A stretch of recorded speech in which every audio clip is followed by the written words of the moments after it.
गर्मी में तीन बहू की रसोई। मुहूर्त की वजह से सुलोचना और नारायण के तीनों बेटों की शादी भारी धूप और दिन के उजाले में हो जाती है। गर्मी से तीनों बहू परेशान होती हैं और सास उनका गृह प्रवेश करवाती हैं। माँ जी बहुत गर्मी लग रही है, जल्दी से मेरा एसी वाला कमरा दिखा दीजिए। मुझे भी बहुत गर्मी लग रही है, आप रात का मुहूर्त निकलवा लेती ना। देखिए इतना महंगा मेकअप भी स्वेट से खराब हो रहा है। हाँ हाँ मुझे पता है, बहुत भयंकर गर्मी पड़ी है इस बार जून में। जाओ तुम सब आराम कर लो अपने कमरे में। शुक्र है जल्दी शादी हो गई, अब आराम कर पाऊंगा। इतनी गर्मी में रोज शादी की तैयारी में बहुत माथापच्ची होती थी। अरे सुलोचना, अब हमारे दोनों बेटों की शादी तुम सर्दियों में करना। अरे पापा, आपके तीनों बेटों ने एक साथ शादी कर ली, चिंता मत कीजिए। अब तो आप अपनी तीनों बहू का अच्छा अच्छा खाना खाएंगे। हाँ पापा जी, बताइए ना आपको खाने में क्या पसंद है। अरे बहू, मुझे दाल भात चोखा, टमाटर की चटनी, वो भी सिलबट्टे वाली, और छाछ पसंद है। पर मैं जानता हूँ तुम तीनों में से ये गांव जैसा खाना कोई भी नहीं बना सकता। आपने बिल्कुल ठीक बोला पापा जी, मुझे तो ये खाना वैसे भी नहीं बनेगा, दाल भात चोखा। लेकिन आपको Indian cuisines, Chinese, south Indian खाना है तो आप बता दीजिएगा। हाँ हाँ पापा जी, बर्गर, ब्रेड पकौड़े ये सब खाना है तो भी बता देना, मुझे बहुत अच्छे से बनाना आता है। अरे तुम सबको अभी गर्मी लग रही थी ना, ये खाने की बातें हम कल सुबह करेंगे। तुम तीनों की पहली रसोई है, अभी आराम कर लो। सब लोग अपने कमरे में आराम करते हैं। अगली सुबह तीनों बहू सज धज कर रसोई में आती हैं, पर तभी सुलोचना कहती है, अरे मैं तुम तीनों बहू को बताना भूल गई कि तुम तीनों के ससुराल वाले यानी कि हम खाने के बहुत ज्यादा शौकीन है। अब कौन सी बहू कैसा खाना बनाती है ये तो हमें नहीं पता। हम तो अपनी तीनों बहुओं के हाथ का खाना चखना चाहते हैं, इसीलिए तीनों बहू की रसोई को अलग अलग कर रहे हैं। अब तुम तीनों एक साथ खाना बनाओगी तो पता ही नहीं चलेगा कि बहू ने कैसा बनाया, और फिर किसकी तारीफ किसी को मिल जाएगी। क्या ये तुम दोनों को अच्छा लगेगा? अपनी बहू माया बहू। ये तो आपने सही कहा माँ जी, मैं बहुत टैलेंटेड हूँ। देखना, अकेले खाना बनाकर आप सबको खिला दूंगी। लेकिन माँ जी, अगर दीदी यहाँ खाना बनाएंगी तो फिर मैं कहाँ खाना बनाऊंगी? और प्रीति भी तो है। अब हमारा इतना बड़ा घर है तो हमने एक रसोई एक्स्ट्रा बनवाई थी, लेकिन तीसरी रसोई तो है नहीं, तो प्रीति बहू तुम कहाँ बनाओगी? माया तो वो दूसरी रसोई ले लेगी। कोई बात नहीं माँ जी, मेरे घर में जब भी रसोई नहीं थी तो आंगन में ही चूल्हे पर खाना बनाया करती थी। मैं भी वैसा ही खाना बनाकर खिला दूंगी आपको। इतनी धूप में बाहर आंगन पर, वो भी भट्टी जैसे चूल्हे का खाना बनाओगी तुम? तुम्हारा दिमाग तो ठीक है? अरे दीदी, बेचारी गरीब घर से आई है ना, उसके घर में पहले से ही चूल्हा रहा है तो इसे गर्मी सहने की, उस पर पसीने में खाना बनाने की आदत होगी। लेकिन नॉट मी। वही तो, तेरे भी बस की बात नहीं है। माँ जी देखो ना, इस रसोई में कितनी गर्मी लग रही है। मेरे मायके में भी हर जगह एसी लगा हुआ था, इसीलिए मैं इस रसोई में खाना जब भी बनाऊंगी जब एसी लग जाएगा। ठीक है बहू। तब अवनी अपने मायके वालों से एसी मंगवाकर खास अपनी एसी की रसोई में लगवा देती है। कुछ ही देर बाद रसोई कूलिंग करने लगती है। वाह, देखा माँ जी, मेरी रसोई कितनी ठंडी हो गई। अब मैं बड़े आराम से खाना बना सकती हूँ। हाँ बहू, अब तुम दोनों भी अपनी रसोई की शुरुआत कर दो। जी माँ जी। तब दोनों बहू अपनी अलग अलग रसोई में काम करने लगती हैं। वहीं तीसरी बहू चूल्हा बनाकर आग जलाती है, जिससे उसकी आंखों में धुआं चुभता है और आंसू आते हैं। बाप रे, धूप तो सच में बहुत ही हो रही है, लेकिन क्या करूं, अपने परिवार के लिए मुझे खाना भी बनाना होगा और मैं पापा जी की पसंदीदा खाना ही बनाऊंगी। तब प्रीति चूल्हे पर दाल चढ़ा देती है और धूप में सिलबट्टे पर टमाटर लहसुन पीसने लगती है, जिससे उसके पसीने आ जाते हैं। दम लगा के हईशा, आज पापा जी गांव वाला मेरे हाथ का खाना खाकर बहुत खुश होंगे। फिर दाल के बाद वो चावल बनाती है और छाछ में जीरे का तड़का। वहीं बड़ी बहू एसी वाली रसोई में फोन पर बात करते हुए खाना बनाती है। वाह वाह वाह रिया, तो सोच भी नहीं सकती मैंने अपनी पहली रसोई में कितना आरामदायक तरीके से खाना बना रही हूँ। क्योंकि मेरी जो दो देवरानी है ना, वो तो गर्मी में मर रही होंगी इस टाइम, और जो छोटी वाली है वो तो भट्टी वाले चूल्हे पर खाना बना रही है धूप में। लेकिन मैंने तो सुबह ही माँ जी से कह दिया कि मैं बिना एसी के खाना नहीं बनाऊंगी, और अब एसी की ठंडी ठंडी हवा में छोले पूरी चावल बनाए हैं। एसी की हवा में अवनी खाने में नमक डालना भूल जाती है। वहीं माया पहले के ही फ्रिज में रखे उबले आलू का इस्तेमाल कर आलू की कचौड़ी बना देती है और साथ में आलू की सब्जी। अच्छा है, मुझे ज्यादा मेहनत नहीं करनी पड़ी, वरना फिर आलू उबालो, इतनी गर्मी में छीलो, तब सब्जी कचौड़ी बनती। लेकिन ये कचौड़ी बनाने में मेरी हालत खराब हो रही है। बाप रे, थोड़ी देर जेठानी जी के एसी रसोई में चली जाती हूँ, वैसे भी खाना बन गया है। ऐसा कहकर माया अवनी की रसोई में चली जाती है, जहां वो खाना बनाकर आराम से फोन चला रही थी। अरे माया, क्या बात है, बड़े पसीने आ रहे हैं तुम्हें? मेरी एसी की हवा खाने आई हो? हाँ दीदी, खाना बन गया था तो आ गई। कोई बात नहीं, थोड़ी सी हवा तुम भी खा लो। दीदी गर्मी बहुत होगी, टेम्परेचर थोड़ा सा लो कर दो। फिर अवनी एसी का टेम्परेचर कम करके अपनी देवरानी के साथ एसी का मजा लेती है। वहीं दूसरी तरफ प्रीति भी अपना खाना बनाकर तैयार कर लेती है और तीनों बहू ससुराल वालों को पहली रसोई का खाना चखाती हैं। वाह भाई, तीनों बहू के बने खाने को देख बहुत अच्छा लगा। और बड़ी बहू, तुमने ये कैसा खाना बनाया है? खाना देखने में तो बहुत सुंदर है, लेकिन नमक मिर्च कुछ नहीं है। हाँ बहू, खाने में स्वाद ही नहीं है, ना ही छोले की खुशबू है। माँ जी, मैंने बहुत प्यार से आप दोनों के लिए खाना बनाया है, और अगर थोड़ा सा नमक कम भी हो गया तो क्या हो गया, वो तो खाने में ऊपर से भी डल जाता है। ये लीजिए नमक। खैर कोई बात नहीं, तुम्हारी पहली रसोई थी, अच्छा है। और छोटी बहू, तुम्हारी ये आलू की कचौरी हमें थोड़ी अजीब सी लगी। ये आलू खट्टे से लग रहे हैं। तुमने आलू उबाले तो थे ना? हाँ माँ, आलू थोड़े अजीब से लग रहे हैं। ओहो, अब मैं क्या बोलूं, न जाने फ्रिज में कब के इतने सारे उबले आलू हुए पड़े थे। मैंने तो गर्मी से बचने के लिए उसी का बना दिया। हाँ माँ जी, आलू उबाल कर ही खाना बनाया। हो सकता है गर्मी की वजह से आपको ऐसा टेस्ट आ रहा है। आपको तो पता है गर्मी कितनी है। अब जेठानी जी की तरह मेरे रसोई में एसी होता तो शायद आलू खराब ना होते। अरे बहू, ये कहने की बात है, ताजा खाना कभी खराब नहीं होता। वैसे प्रीति बहू, तुमने मेरा दिल खुश कर दिया। मैंने तो बस कल यूं ही तुमसे कह दिया था कि मुझे दाल भात चोखा पसंद है लेकिन तुमने तो साथ में सिलबट्टे वाली टमाटर की चटनी बनाई। मजा आ गया भाई, गांव की याद आ गई। शुक्रिया पापा जी। देख रही हो ना माया, हमारे खाने में कमी निकाल दी, लेकिन मजाल है पापा जी ने इसे कुछ बोला हो। हाँ दीदी। खाना खाने के बाद सब आराम करते हैं। फिर तीनों बहू रात का खाना भी अलग अलग करके बनाती हैं। लेकिन माया, हे भगवान, अब मैं इतनी गर्मी में क्या बनाऊं? रात को तो सब ज्यादा नहीं खाते, बाहर होटल से मंगा लेती हूँ, लेकिन इस टाइम होटल में ताजा खाना तो मिल जाएगा ना? मिल ही जाएगा। ऐसा करती हूँ, कल सुबह का खाना भी आज मंगा लेती हूँ, फ्रिज में रख दूंगी, माँ जी को पता नहीं चलेगा। तब माया रेस्टोरेंट पर ऑनलाइन खाना ज्यादा मंगा लेती है, जो रात के वक्त दे देती है, और सुबह का खाना फ्रिज में रख देती है। ये सही है, कल सुबह दाल मखनी खा लेंगे, मुझे बनाना नहीं पड़ेगा। गर्म करके धनिया लगा कर दे दूंगी, और वो मिक्स वेज की सब्जी भी गर्म कर दूंगी। वहीं अपनी फोन के चक्कर में कैसा भी खाना बनाकर अच्छे से सजाकर घर वालों को परोस देती है। लेकिन प्रीति रात में भी अंधेरे में लालटेन के सहारे चूल्हे पर पसीने में खाना बनाती है। हाथ जल गया, लेकिन काम तो करना ही पड़ेगा। तीनों बहू की अलग अलग रसोई में खाना तैयार हो जाता है और वो ससुराल वालों को परोस देती है। नारायण बड़ी बहू के हाथ का खाना खाकर ढेर सारा पानी पी लेता है। अरे रे रे, अरे रे रे, मिर्ची लग गई। अरे अरे मोरी मैया, अरे कोई तो मीठा दो। बड़ी बहू, ये कैसा खाना बनाया है? खाने में इतनी मिर्ची। अवनी, ये सब क्या है? एसी वाली रसोई में भी तुम ढंग से खाना नहीं बना सकती? देखो तुम्हारे पापा जी को कितनी मिर्ची लग रही है। मिर्ची से आंख और जीभ लाल हो चुकी है। ओहो, लगता है जब मैं एसी का टेम्परेचर सेट कर रही थी उसी टाइम गलती से एक्स्ट्रा मिर्च डाल गई। कोई बात नहीं, आप इसमें दही मिलाकर खा लीजिए। बहू, खाना चक्कर लाया करो, अगली बार ऐसा मत करना। पापा जी, मैंने आम काटे हैं, आम खा लीजिए, उसके बाद मेरे हाथ का बनाया हुआ खाना खाना, तब तक आपकी मिर्ची शांत हो जाएगी। मैंने खास लौकी की भुजिया, चावल, सत्तू का शरबत और अरहर की दाल बनाई है। और मैंने खा भी ली। क्या कमाल का खाना बनाया है प्रीति तुमने। ऐसा लगता है जैसे कि तुम पहले शेफ थी। नहीं जी, ऐसा कुछ नहीं है। शेफ नहीं, जरूर पिछले जन्म की बावर्ची होगी अरे मेरा मतलब वो होता है ना, अन्नपूर्णा देवी का आशीर्वाद, हाथ में वही होगा देवरानी जी के। तब सास बीच वाली बहू के हाथ का खाना भी खाती है, जिसे खाते ही उगल देती है। भला बेचारी सुलोचना को क्या पता था कि माया ने होटल का बासी खाना ऑर्डर करके उसे खिलाया है। ये भगवान, माया तुमने कैसा खाना बनाया? इतना अजीब था कि मुंह से बाहर ही निकल गया। रहने दो, छोटी बहू के हाथ का खाना खा लूंगी मैं। देखो बहू, हमें खाने का शौक है, लेकिन ऐसे हमारा शौक मत मारो। तब दोनों बहू को फिर से गुस्सा आता है, क्योंकि घर वाले छोटी बहू के खाने को खाकर अपना पेट भर लेते हैं। ऐसे ही दिन गुजरते हैं। गर्मी में तीनों बहू अपनी अलग अलग रसोई में काम करती हैं, लेकिन सबसे ज्यादा गर्मी की मार प्रीति को झेलनी पड़ती है। एक दिन, बाप रे, बहुत धूप हो रही है, पता नहीं कैसे दोपहर में खाना बनाऊंगी। सोच रही हूँ आज गट्टे की सब्जी और अजवाइन के पराठे बना देती हूँ, और साथ में चटनी भी तो बनानी है, लेकिन बेसन भी नहीं है।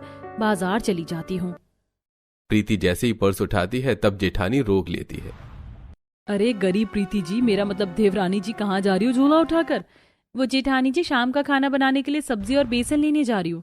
अच्छा तो सुनो, मेरे लिए भी बैंगन, आलू, धनिया, मिर्ची ले आना, और हाँ चाप भी लाना। ठीक है दीदी। और माया दीदी आपको कुछ नहीं मंगवाना? भला मुझे किसी सब्जी की क्या जरूरत, मैं तो सारा खाना बना बनाया मंगवा लेती हूँ, और होटल का रात का खाना भी बचा हुआ है। हाँ वो तुम धनिया मिर्ची ले आना, बाकी मेरे पास सब कुछ है। ठीक है दीदी। तब प्रीति कड़ी धूप में बाजार जाकर छांट छांट कर सब्जी लेती है। चलो अच्छा है, मैंने सारी सब्जी खरीदी। प्रीति घर आ जाती है। वहीं माया चुपके से बनी बनाई ग्रेवी मसाला बाहर से लाकर फ्रिज में रख देती है और उसी का खाना बना देती है।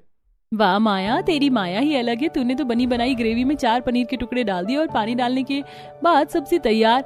लेकिन ये सब्जी कम लग रही है और घर में सब खाएंगे। कल रात की पनीर की सब्जी मिला देती हूँ, किसी को कुछ पता नहीं चलेगा। ये कहकर माया बासी ग्रेवी में बासी पनीर की सब्जी मिला देती है और आटा भी बहुत ज्यादा गूंथ लेती है। ओहो, एक तो गर्मी, ऊपर से इतना सारा काम। अच्छा है मैंने 3 किलो आटा अभी मार दिया। अब 3 टाइम की रोटी इसी से बना दूंगी, फ्रिज में रखकर खराब भी नहीं होगा। तब माया रोटी बनाकर बाकी का आटा फ्रिज में रख देती है और वहीं प्रीति भी चूल्हे पर गट्टे की सब्जी और हाथ की मोटी रोटी तैयार कर देती है और घर वाले खाना शुरू करते हैं। पापा जी आज सबसे पहले आप मेरा खाना चखिए। नहीं, सबसे पहले मैं छोटी बहू का हाथ का खाना खाऊंगा। अरे पापा खा लीजिए ना, बेचारी ने इतनी मेहनत से बनाया है। मुझे खाना दिखने में तो लाजवाब लग रहा है, पनीर मसाला बनाया है। हाँ ठीक है, तो खा लेते हैं। घर के सभी लोग दोनों बहू के हाथ का खाना खाकर निराश हो जाते हैं, परंतु प्रीति के हाथ का ही खाना खाकर सब खुश होते हैं। बहू तुम्हारी गट्टे की सब्जी और मोटी रोटी के साथ हरे धनिया की चटनी बहुत अच्छी लग रही थी, पर तुम दोनों कब अच्छा खाना बनाना सीखोगी? मुझे तो लगता है तुम दोनों को अच्छा खाना बनाना ही नहीं आता। फिर से बड़ी बहू तुम्हारे खाने में कमी है, सब्जी अच्छे से नहीं पकी और तुम्हारा पनीर मसाला तो ऐसा लग रहा है 10 दिन पुराना हो। बताओ, एक में भी खाना ढंग से नहीं बना पा रही हो बड़ी बहू तुम। वही तो, कल का खाना खाकर भी माया बहू तुम्हारी वजह से मेरा पेट दर्द हो गया था, पर मैंने बोला नहीं, दवाई ले ली। तुम ऐसा खाने में क्या पकाती हो जो ताजा ही नहीं लगता? कुछ नहीं माँ जी, मैं तो दोनों की तरह वही खाना बनाती हूँ, लेकिन आपको कभी अच्छा ही नहीं लगता। शायद आप अपनी छोटी बहू को ही प्यार करती हैं।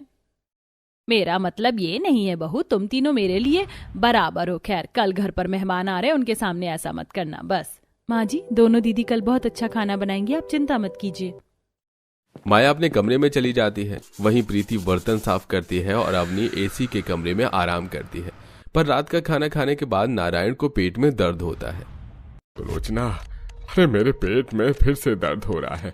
समझ नहीं आ रहा अपनी बहू बेकार का खाना बनाकर दे रही है या माया बहू, क्योंकि छोटी बहू का खाना तो एकदम ठीक होता है। ये माया बहू के खाने में हमेशा कुछ न कुछ अलग होता है और हल्की हल्की महक भी आती है। आप सही कह रहे हैं, 1-2 बार मुझे भी लगा उसके खाने में, लेकिन वो हमें ऐसा खाना थोड़ी ना देगी। तीनों बहुत रोज खाना बनाती हैं। माँ जी, मैं इस्त्री वाले कपड़े देने आई थी, क्या हुआ? पापा जी को मुरझाए हुए लग रहे हैं। बहू, इनका फिर से पेट दर्द हो रहा है। अच्छा माँ जी, मैं अभी पानी गर्म करके लाती हूँ, उनका दर्द खत्म हो जाएगा। प्रीति हींग को पानी में गर्म करके सास को ससुर के पेट पर लगाने के लिए दे देती है, जिससे 1 घंटे में ही उसे आराम मिल जाता है। तब सुलोचना, वाह छोटी बहू, तुम तो बहुत अच्छी हो, तुम्हारा हींग का नुस्खा काम कर गया। अब तुम्हारे पापा जी चैन से सो रहे हैं। अच्छा मैं चलती हूँ, कल मेहमानों के लिए अच्छे से खाने की तैयारी कर देना। जी माँ जी। तब सुलोचना भी सो जाती है और प्रीति भी। अगले दिन मेहमान आ जाते हैं। अवनी गर्मी के चक्कर में एसी का टेम्परेचर कभी ज्यादा करती है कभी कम। जल्दी से खाना बन जाए, आज तो मुझे बहुत गर्मी लग रही है। एसी काम क्यों नहीं कर रहा अच्छे से? अभी भी गर्मी लग रही है और टेम्परेचर कम कर देती हूँ। चलो रील ही बना लेती हूँ जब तक सब्जी बन रही है। हो तेरे आगे तो चांद लगे फर्जी, हो तू ये माने या ना माने तेरी मर्जी। बिल्ली बिल्ली आंख गोरी है, आहो दिंदे मुंडिया नु पट्ट गोरी है, तेरे पीछे है फिरन कुंवारे। अवनी एसी किचन में डांस करती है। वहीं सुलोचना माया के पास पहुंचती है, जहां उसकी गैस बंद थी और कढ़ाई में बासी सब्जी पड़ी थी। बहू, ये सब्जी इतनी ठंडी क्यों है? तूने सब्जी कितनी देर पहले बनाई थी जो इतनी ठंडी हो रही है? फ्रिज से निकाला है क्या? कहीं ये अब बासी सब्जी तो नहीं? वो नहीं माँ जी, ये सब्जी मैं मेहमान के आने से 2 घंटे पहले बना ली थी, फिर गर्मी की वजह से खराब ना हो जाए इसलिए फ्रिज में रख दी। आप निश्चिंत रहिए। अच्छा ठीक है, इसके साथ जो बनाना है पूरी सब्जी वो भी तैयार कर लो। मैं ठंडा पानी लेने आई थी, दूसरे फ्रिज में ठंडा पानी नहीं है। हे भगवान, कहीं माँ जी को पता चल गया तो। फ्रिज में तो परसों का आटा रखा है और 2-3 दिन पुरानी सब्जी भी रखी है। माँ जी ने फ्रिज खोला तो मेरा भांडा फूट जाएगा और माँ जी मुझे भी फोड़ देंगी। नहीं नहीं माँ जी, फ्रिज मत खोलिए। ऐसा कहकर बहू फ्रिज के सामने आकर खड़ी हो जाती है। अरे तू तो ऐसे डर रही है जैसे मैं तेरा कोई चोरी का सामान देख लूंगी। ठंडे पानी की बोतल लेनी है बहू, हट जा। अरे माँ जी, जब मैं हूं तो आपको खुद से कुछ भी लेने का कष्ट क्यों करना है? मैं देती हूँ। माँ जी, मुझे लगता है पापा जी आपको आवाज दे रहे हैं, मैं पानी लेकर आती हूँ, आप उनके पास जाइए। तेरे चेहरे पर इतना पसीना एकदम से क्यों? वो माँ जी, गर्मी बहुत है ना, मैंने खर्चा बचाने के लिए अपनी रसोई में एसी नहीं लगवाया। मैं दीदी के पास ही चली जाती हूँ खाने। हाँ ठीक है। तब सुलोचना चली जाती है और माया ठंडे पानी की बोतल सास को देकर आ जाती है और बासी आटे की काली काली रोटी बनाकर तैयार कर लेती है। वहीं प्रीति गर्मी में चूल्हे पर खाना बना रही होती है, जिससे जीरा डालते ही तेल उसके हाथों पर आ जाता है। हाय रब्बा, मेरा हाथ। फूंक मारने से भी कुछ नहीं हो रहा है, आटा ही लगा लेती हूँ। तब प्रीति जले हाथ पर थोड़ा सा आटा चिपका लेती है और जब वो शाही पनीर, पालक पनीर, पूरी, दाल चावल बनाती है तब सास उसका पसीना पोंछती है। अरे माँ जी आप, हाँ देख तो तुझे कितनी गर्मी लग रही है, पसीना आ रहा है तुझे। ऐसे रोज धूप में काम करता हुआ देख, मेरे से नहीं देखा जाता। तेरा मन नहीं करता अपनी बड़ी जेठानी की तरह एसी वाली रसोई में काम करने का? माँ जी, मन तो चंचल होता है, मन तो बहुत कुछ करने के लिए कहता है, लेकिन हम सब कुछ थोड़ी कर सकते हैं, जैसे कि चांद पर जाना, चांद तोड़कर लाना या हवा में उड़ना। लेकिन हकीकत तो यही है। और वैसे भी माँ जी, जब दोनों जेठानी जी अपनी खुशी से अलग अलग रसोई में खाना बना रही हैं, तो उसी खुशी के साथ मैं भी खाना बना रही हूँ। बहुत प्यारी बच्ची हो प्रीति तुम, और मुझे तुम्हारे खाने की खुशबू आ रही है। जल्दी से बना लो मेहमानों की तरह, मैं भी इंतजार कर रही हूँ। बस माँ जी ला रही हूँ। तब सास चली जाती है और मेहमान अरे भाभी जी, कहाँ हैं आपकी तीनों बहू और उनके हाथ का बढ़िया बढ़िया खाना? हाँ हाँ, जरा हमें तो खिलाओ। बस बुलाती हूँ। अवनी, माया, प्रीति बहू आ जाओ। तब तीनों बहू खाना लेकर आती हैं। फिर मेहमान बड़ी बहू के हाथों का खाना खाकर मुंह बना लेते हैं। ओहो, ये कैसा खाना है? अजीब सा, दिखने में होटल जैसा खाना है, लेकिन खाने में ठेले वाला स्वाद भी नहीं आ रहा। लगता है बहू तुमने नींद में खाना बनाया है। नमक मिर्च कोई मसाला ही नहीं है, उबला हुआ खाना है। सच में मेरा तो उल्टी का मन हो रहा है। क्या दीदी, आपको ढंग से खाना बनाना चाहिए था ना, लेकिन आप रील चला रही होंगी। कोई बात नहीं। अंकल जी, आंटी जी, आप मेरे हाथ का खाना खाइए। मैंने दाल मखनी, राइस, साथ में गरम गरम रोटी बनाई है। माया की दाल मखनी और गरम रोटी देख मेहमान घूरते रहते हैं। बहू, पक्का रोटी है, लेकिन इतनी काली रोटी बिना जली, ऐसा तो सिर्फ पुराने आटे से होता है। ओहो छी, ये दाल तो बासी हो गई। देखो चारों तरफ झाग बन गए। माया बहू, तुम तो बड़ी बहू से भी आगे निकली। तुम हमें 2 दिन पुराना खाना खिला रही हो, हमें बासी खाना खिलाकर अस्पताल पहुंचाना चाहती थी क्या? अरे बाप रे नारायण, ऐसा तो कोई दुश्मन भी किसी के साथ ना करे जो तेरी इस बहू ने हमारे लिए सोचा और किया। अरे नहीं नहीं, ऐसा मत बोलो। माया बहू, ये कितनी पुरानी दाल है, सच सच बताओ, वरना मैं। सॉरी पापा जी, वो गर्मी में खाना बनाने से बचने के लिए मैंने बाहर के होटल से कल रात को ही खाना मंगवा लिया था, और आटा भी कल सुबह का था। बार बार बनाने से बचने के लिए वही खाना गर्म करके और रोटी बनाकर दे दी। ऐसा तुमने पहले भी किया था, इसलिए मेरे पेट में दर्द हो रहा था। बहू, तुम्हें शर्म आनी चाहिए, तुम हमारे साथ ये कर रही हो। ठीक है, लेकिन मेहमानों के साथ भी आज तुमने हमारी नाक कटवा दी। भाई साहब, कमाल की बहुएं हैं आपकी। अब तो हम यहाँ से जा रहे हैं। नहीं नहीं आंटी जी, ऐसे भूखे पेट मत जाइए। मैंने खाना बनाया है, ताज़ा खाना है। अगर आपको कोई गलती लगे तो मुझे उसकी सजा दे देना। प्लीज रुक जाइए। तब मेहमान रुककर प्रीति के हाथ के खाने का आनंद लेते हैं। वाह बहू, तुमने हमारा पेट भी भर दिया और दिल भी खुश कर दिया। ये होती हैं बहुएं। तब मेहमान खुशी खुशी प्रीति को शगुन देकर चले जाते हैं। वहीं बड़ी बहू गुस्से से अपनी रसोई में जाकर एसी का टेम्परेचर कम करती रहती है कि एकदम से एसी ब्लास्ट हो जाता है, जिसमें वो बच जाती है। तब घर वाले वहां पहुंचते हैं। हे भगवान, ये क्या हो रहा है? अवनी बहू, तुम एसी के साथ खेल रही थी, क्या हद होती है? एसी भी गया और तुमने खाना भी नहीं बनाया। दूसरी हमें बासी खाना खिला रही है। एक प्रीति है जिसने हमें ताजा खाना बनाकर खिलाया, वो भी बाहर धूप में, चूल्हे पर। तुम दोनों तो मर जाती 2 दिन में धूप से। अभी भी अपनी छोटी देवरानी से कुछ सीख लो। माँ जी, हमें माफ कर दीजिए। सच बोलूं तो ढंग से खाना बनाना नहीं आता, और मुझे भी माँ जी, इसीलिए मैं बाहर से ही मंगवाती थी। माफ कर दीजिए आप सब। माँ जी, कर दीजिए। ठीक है, एक शर्त पर करूंगी। तुम दोनों को अपनी देवरानी से खाना बनाना सीखना होगा, और अब से एक ही रसोई होगी। जी माँ जी। तब से सुलोचना एक ही रसोई कर देती है, जहां दोनों जेठानी देवरानी से खाना बनाना सिखाती हैं और घर वालों को अच्छा खाना खिलाकर उन्हें खुश रखती हैं।